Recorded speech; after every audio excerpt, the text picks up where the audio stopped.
À mi-parcours de la campagne électorale, le ministre de l'Intérieur a fait face à la presse nationale et internationale.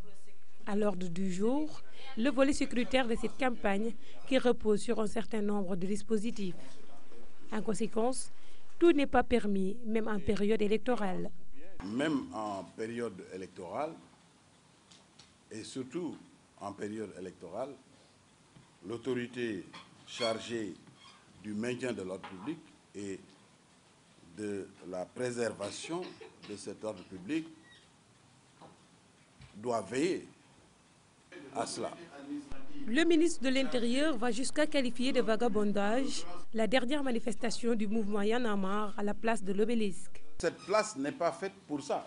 Elle n'a aucune commodité, elle n'a aucun équipement pour ce genre d'activité ou ce genre donc de rassemblement. En réalité, il ne s'agissait ni plus ni moins qu'un délit de vagabondage, tout simplement, pour occuper cette place et créer un fait accompli. Ce qui est le plus déterminant, c'est qu'il n'y a pas eu de déclaration et nous allions vers des dérapages incontrôlables. C'est ce qui a amené l'autorité administrative donc à interdire cette manifestation, même lorsque, a posteriori, comme je l'ai dit, il y a eu une tentative de couverture de ce délit de vagabondage par un candidat ou une autre organisation pour essayer donc de lui donner l'onction d'une réunion électorale. C'est dire donc que la liberté de réunion, de rassemblement est une réalité. Vous avez bien vu qu'il y a eu plusieurs manifestations et rassemblements du mouvement Y en a marre qui ont déjà été possibles, qui ont été même encadrés par les forces de sécurité lorsque les règles sont respectées. Dernièrement, le cortège du candidat du Parti socialiste Ousmane Tanor Dieng et celui du candidat Maître Abdoulaye Wade ont été attaqués.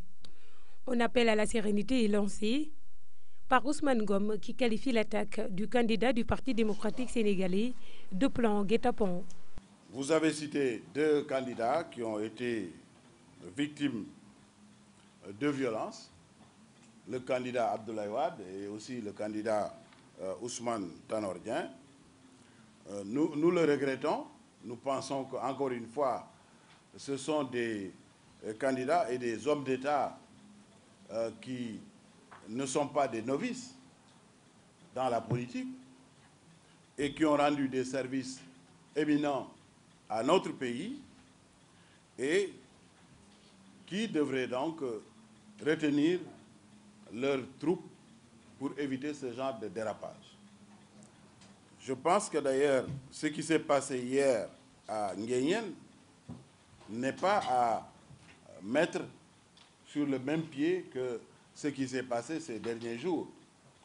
Parce que c'est à la suite de passages de cortège dans des quartiers que des jeunes ont pu, par surexcitation, jeter des pierres sur des vitres de véhicules ou sur des cortèges, alors que, d'après les informations que nous avons reçues, en ce qui concerne Nguyen, il s'est agi d'un véritable guet-apens qui a occasionné vraiment une blessure grave. Justement, il y a un de vos confrères, je ne sais pas si c'était vous ou quelqu'un d'autre, qui parlait d'une jeune fille qui a perdu son œil. Ce n'est pas le cas. La jeune fille dont vous parlez, c'était à Thiès, n'a pas perdu son œil. Nous avons suivi justement de près ce cas.